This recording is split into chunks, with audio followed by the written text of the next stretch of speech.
은혜 받으신 하나님 말씀은 요한복음 1장 14절에서 18절까지 하늘에는 보좌가 있다고 합니다.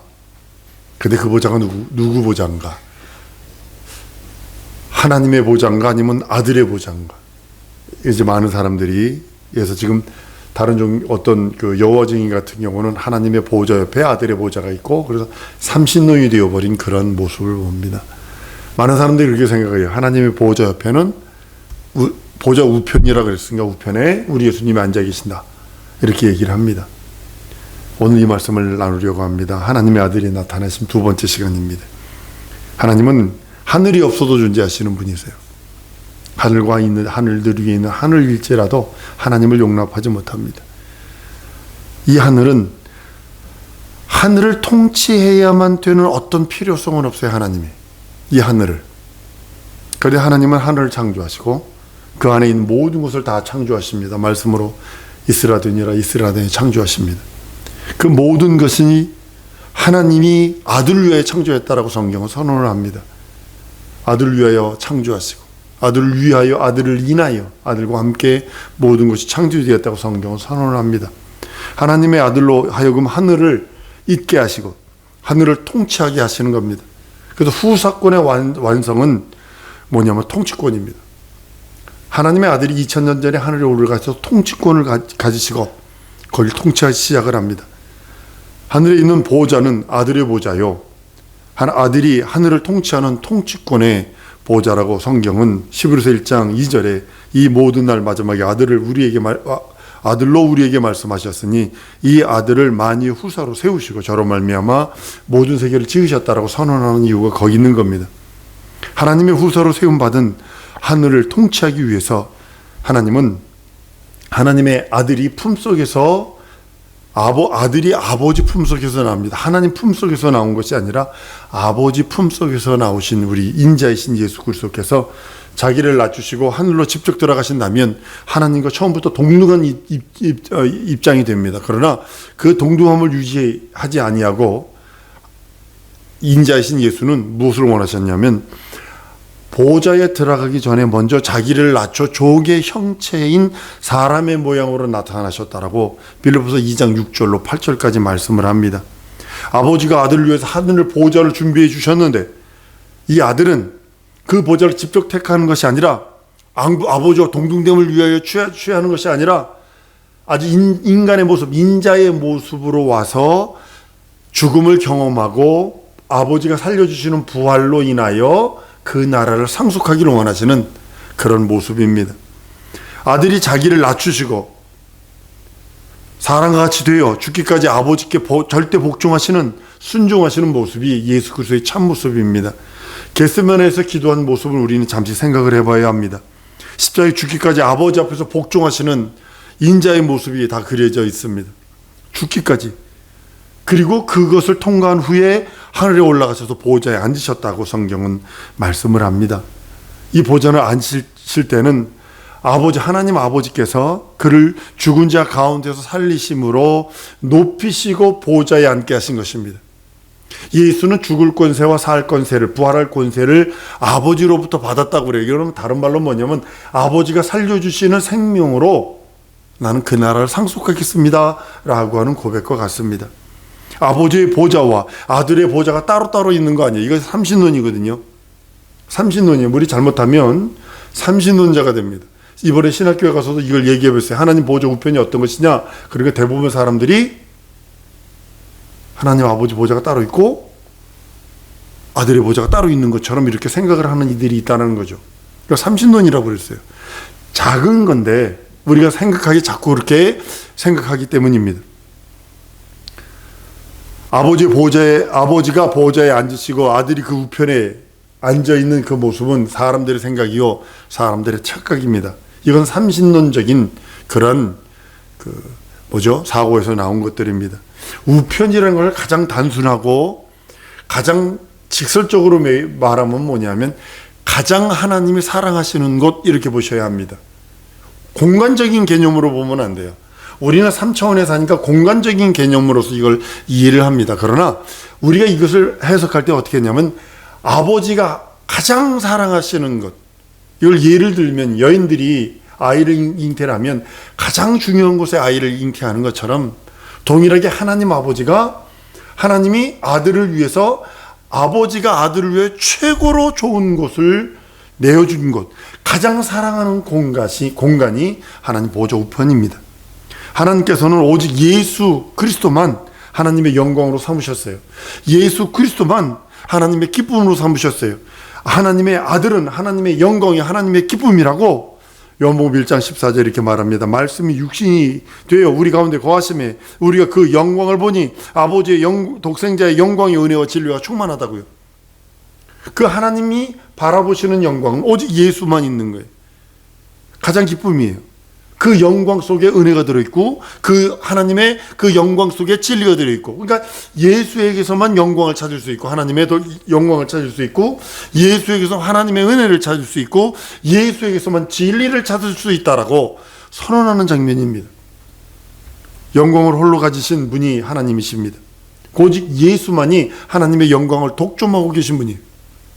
오직 하나님의 영광을 아들에게만 있어요. 우리가 하나님께 영광을 돌립니다, 이 소리는 내가 아들 안에 있어서 아들을 인하여 영광 돌리는 거지, 아들 제껴놓고 내가 직접 하나님께 영광 돌립니다, 이게 신비주의예요. 이게 사탄적이라는 거예요.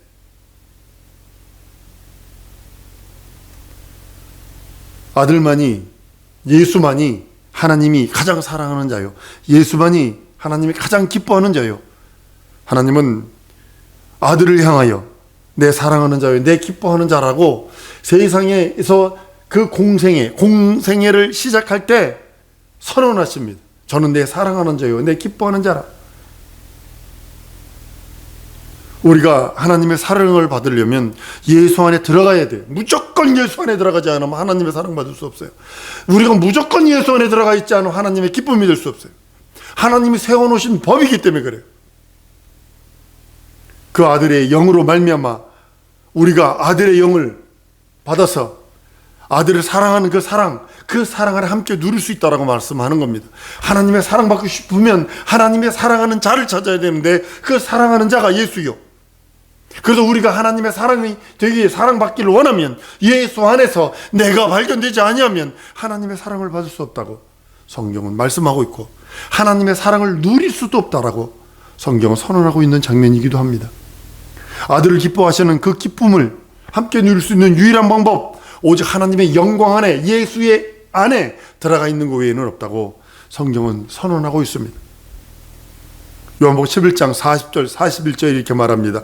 예수께서 가라사대 내 말이 내가 믿으면 하나님의 영광을 보리라 하지 아니하였느냐 하신데 돌을 옮겨놓은 예수께서 눈을 들어 우러러 보시고 가라사대 아버지여 내 말 들으신 것을 감사합니다 라고 하며 죽은 나사로 살릴 때의 그 영광, 믿을 때 영광, 오직 하나님의 영광은 예수에게만 있다고 선언하는 것입니다. 우리는 예수로 인해 영광을 볼 수 있어요. 하나님의 영광.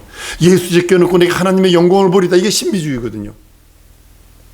예수의 말씀 제껴놓고 내가 어떻게 하나님과 교통하겠습니다, 이게 신비주의거든요. 예수 없는 삶은 동물적인 삶입니다. 예수 없이는 하나님 앞에서 하나님의 기뻐하심이 될 수 없고, 예수 없이는 하나님의 사랑의 대상이 될 수 없습니다. 오직 예수 안에 있어야만 해요. 오직 예수 안에 있어야만 해요. 내가 아무리 모든 것을 다 할지라도 예수 안에 있지 않으면 하나님의 사랑과 하나님의 기쁨이 될 수 없다고 선언하는 장면입니다. 율법으로 있는 자들은 저주 아래 있는 자들이에요. 율법을 아무리 경건하게, 율법을 아무리 신령하게, 율법을 아무리 정확하게 지킨다 할지라도 지킬 육체도 없지만 하나님의 관심을 끌 수 없어요. 한번 따라합니다. 하나님의 관심은 오직 예수다. 그뿐이 없어요. 하나님의 관심은 오직 예수뿐이 없어요. 율법에서는 자기를 위해서 경건할 수는 있어요. 자기 자신을 위해서 경건할 수 있어요. 진짜 죽을지언정, 전쟁이 나서 죽을지언정, 안식일 날 겨드랑이 땀 안 나게 걸 수 있어요. 내가 굶어 죽을지언정, 내가 계명에 지킨 그 율법에 있는 대로 내가 그만 먹을 수 있어요. 그러나 하나님의 관심을 끌 수 없어요. 자기를 위해서 거룩할 수 있어요. 율법 지키면 거룩하다 그랬어요. 그러나 그 율법의 행위로 하나님 앞에 거룩하게 하나님의 관심을 끌 수 있는 육체가 없다는 거죠. 아들은 하나님이 사랑하시고 하나님이 기뻐하시고 하나님이 한순간이라도 떨쳐버리지 아니하고 그 눈이 떨치지 아니하고 그 눈이 아들에게만 향해 있다는 사실입니다. 예전에 그 파월 장병들, 베트남 갔다가 오는 사람들이 있었는데, 갔다 오니까 배가 인천 항구에 돌아온다고 그러니까 사람들이 아들이 이제 죽지 않고 돌아왔으니까 얼마나 기뻐요. 그래서 왔는데 보니까 수만 명이 거의 구름대처럼 몰렸네. 근데 유독 보이는 건 자기 엄마 아빠뿐이 안 보인다는 사실 아세요? 부모는 자기 아들만 보인다는 사실 아세요? 그 많은 사람, 몇만 명이 모인 사람 속에서도 나는, 아들은 부모 엄마 아빠만 보이고 아버지는 그 많은 군인들 속에서 자기 자식만 보이는 거예요. 이게 하나님의 속성이에요. 하나님의 눈이 한시라도 떨어지지 아니하고 그 아들, 죽기까지 복종한, 하나님과 동등된 분이나 동등됨을 취하지 않고 죽기까지 복종한 그 아들에게만 모든 것이 집중되어 있어요. 내가 하나님의 기쁨, 하나님의 영광, 하나님의 사랑을 받기 원하면 어쩔 수 없이 그 하나님의 관심 속에 들어가지 않냐면 난 버리운 자가 될 수밖에 없어요. 약점 많고 육체적으로 연약함 많을지라도 그럼에도 불구하고 예수 내 구주해야 되는 이유가 거기 있는 것입니다. 사랑하는 성도 여러분, 하늘은 얼마나 클까요? 상상할 수 없습니다. 10,000m 상공에 내 비행기가 올라가서 이렇게 보면 사람은 아예 보이지도 않습니다. 도시 지나가면요, 불빛 하나 불만 지나가는 것만 보입니다. 그리고 저 좀 더 올라가면 구름이 껴가지고 아예 보이지도 않습니다. 바닥은.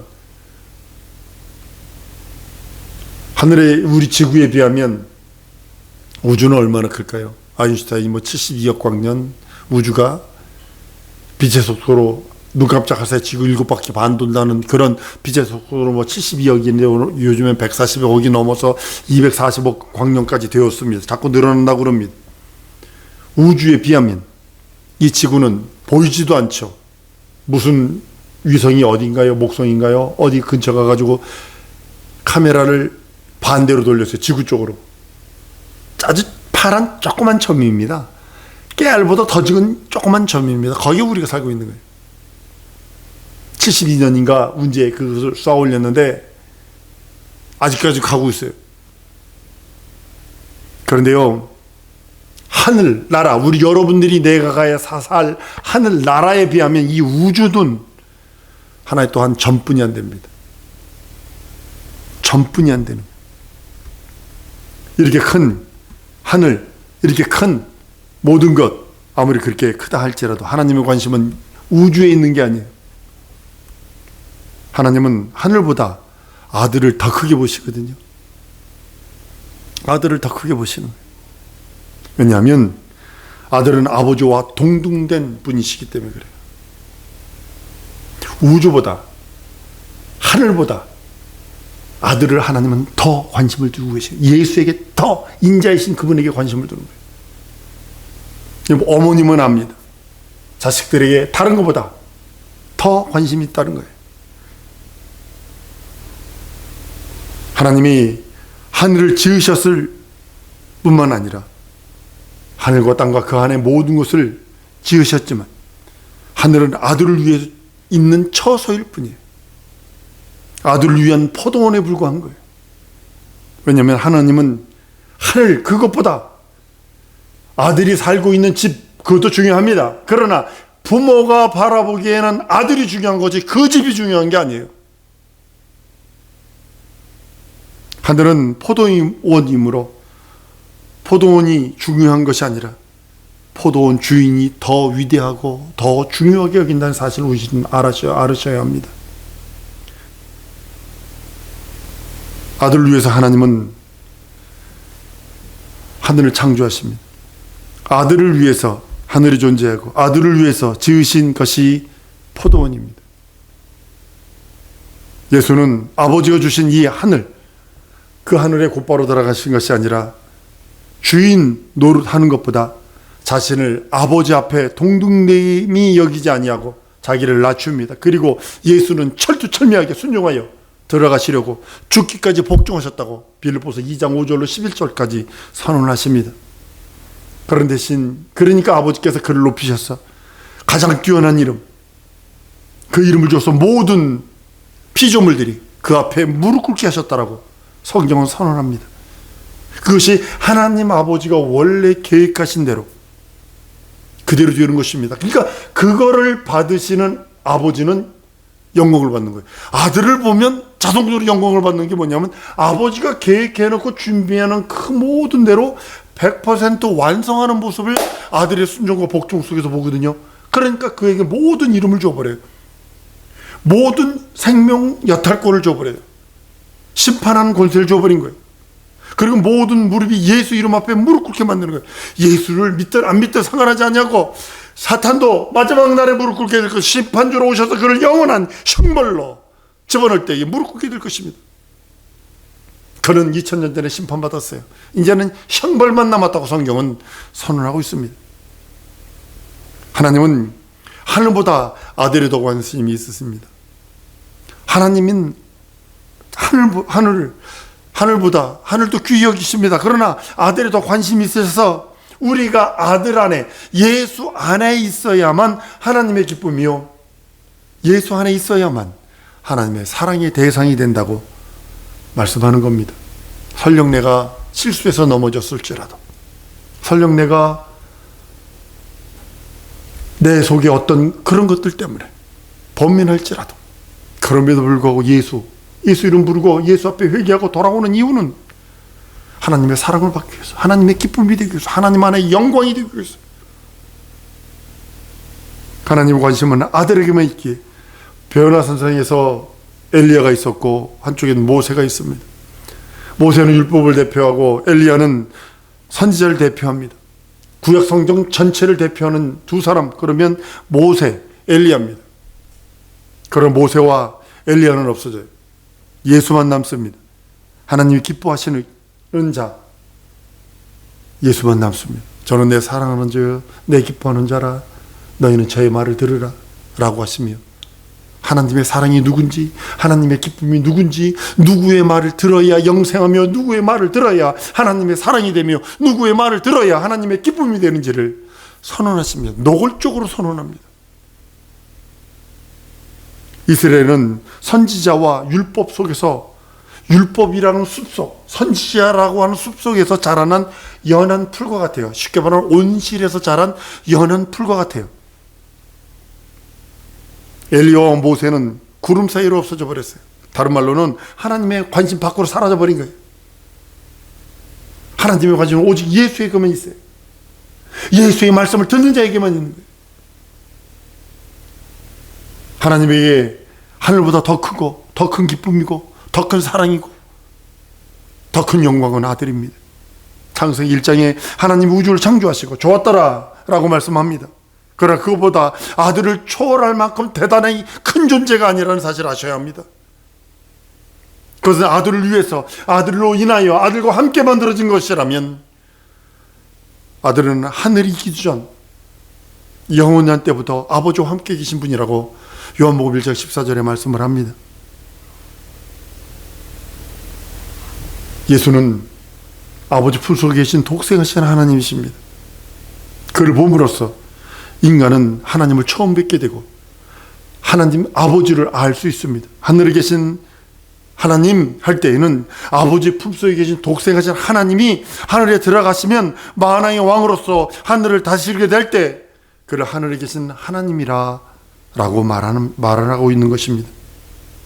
하늘은 아들에게 주셨기 때문에 하늘은 오직 아들 권한 안에 있습니다. 그래서 우리가 그 안에 있어야, 그 권한 안에 있어야 우리가 영생하는 것입니다. 아들 권한 안에 있기에 모든 통치와 모든 능력, 다스릴 권세, 심판할 권세가 아들에게만 있는 겁니다. 우리는 오직 예수 안에서 먹고 마시는 자들입니다. 우리가 아버지를 어떻게 알 수 있을까요? 우리는 예수 그리스도를 통하여 하나님을 알 수 있습니다. 오직 하나님 아버지는 예수 안에 계신 아버지를 말합니다. 아버지가 내 안에, 내가 아버지 안에, 너희가 내 안에, 내가 너희 안에. 이 말씀을 한 이유를 여러분 명심하셔야 됩니다. 하나님 아버지는 어디 계시느냐? 예수 안에 계신 아버지를 말하고 있습니다. 예수 안에 계신 하나님이 아니라 예수 안에 계신 아버지를 말하고 있는 겁니다. 예수를 초월해서는 하나님 아버지를 알 자가 아무도 없고, 예수를 초월해서 하나님 아버지를 알려는 것이 신비주의요, 사탄적입니다. 사탄이 미물이에요. 잘 들어보세요. 에덴 동산에 아담과 하와를 꾀일 죄는 미물입니다. 미물이에요. 근데 그 미물에 져버리니까 미물, 아주 미물이 우리의 주인이 되어버렸잖아요. 예전에 공중권세 잡을 때 세상 임금이 되어버리잖아요. 예수가 아버지를 아는 진리라고 성경은 선언하고 있는 겁니다. 지금 하늘에는 아들이 들어가 계세요. 인자가 하나님 보좌 우편에 서셨다라고 성경은 말씀합니다.